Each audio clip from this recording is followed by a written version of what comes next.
Exercise 3.3 question prove the following. Question 3 prove the following मतलब 12th example 1 upon tan 3a minus tan a minus 1 upon cot 3a minus cot a equal to cot 2a. LHS side equal to 1 upon tan 3a minus tan a minus 1 upon cot 3a minus cot a. Now cot 3a means cot 3a is 1 upon tan 3a and cot a equal to 1 upon tan a. 1 upon tan 3a minus tan a, 1 upon, now cot 3a means 1 upon tan 3a minus 1 upon tan a. आता इथे आपण cross multiplication करायचं, subtraction करायचं. 1 into tan a minus 1 into tan 3a divided by tan 3a into tan a equal to 1 upon tan 3a minus tan a minus 1 upon tan a minus tan 3a divided by tan 3a into tan a. आता tan 3a आपण आधी घेऊ, म्हणजे negative tan 3a आपण आधी घ्यायचंय आणि tan a नंतर घ्यायचंय. मग इथे negative become positive. tan 3a minus tan a minus tan a आपण आता डिनॉमिनेटर सेम करण्यासाठी इथे आपण ही टर्म आधी घेतली, इथले निगेटिव्ह साइन इथे बाहेर घेतली कंसाच्या बाहेर आणि इथे पॉझिटिव्ह आहे पण इथे कंसाच्या आतमध्ये आपण निगेटिव्ह घेतले कारण निगेटिव्ह बिकम्स हिअर पॉझिटिव्ह. आता इथे negative becomes positive. Negative become positive. 1 upon tan 3a minus tan a 1 upon tan 3a minus tan a divided by tan 3a minus tan a. आता इथे ही टर्म आपण न्यूमरेटरला न्यायची आहे. 1 upon tan 3a minus tan a आणि ह्या term वर न्यायची ते प्लसचं चिन्ह tan 3a into tan a divided by tan 3a minus tan a. आता इथे दोन्हीकडे डिनॉमिनेटर सारखा आहे.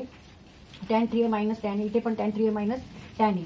मग 1 plus tan 3a into tan a 1 plus tan 3a into tan a divided by tan 3a minus tan a.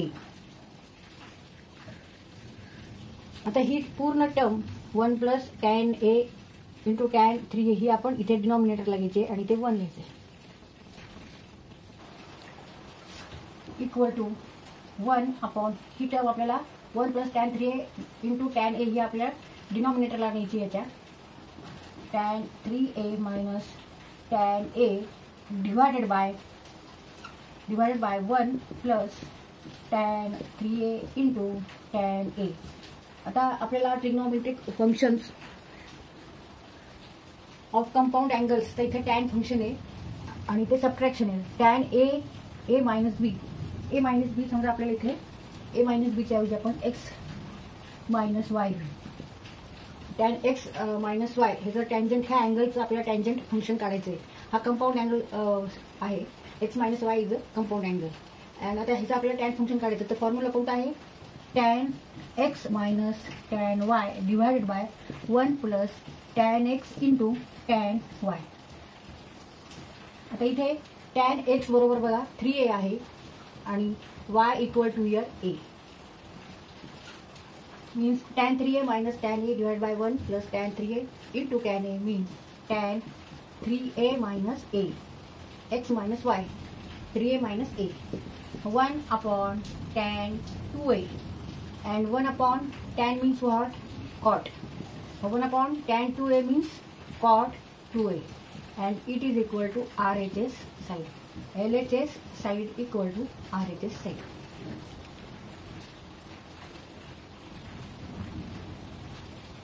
तर असे question तुम्हाला हे प्रॅक्टिसनेच येणार आहेत. तुम्ही असे गणित असे क्वेश्चन सोडवण्याची प्रॅक्टिस करा भरपूर. मी ते कोणकोणते फॉर्म्युले वापरले जाऊ शकतात याचा आपल्याला कुठे उपयोग होतो हे समजतं. त्याची जास्त प्रॅक्टिस करा.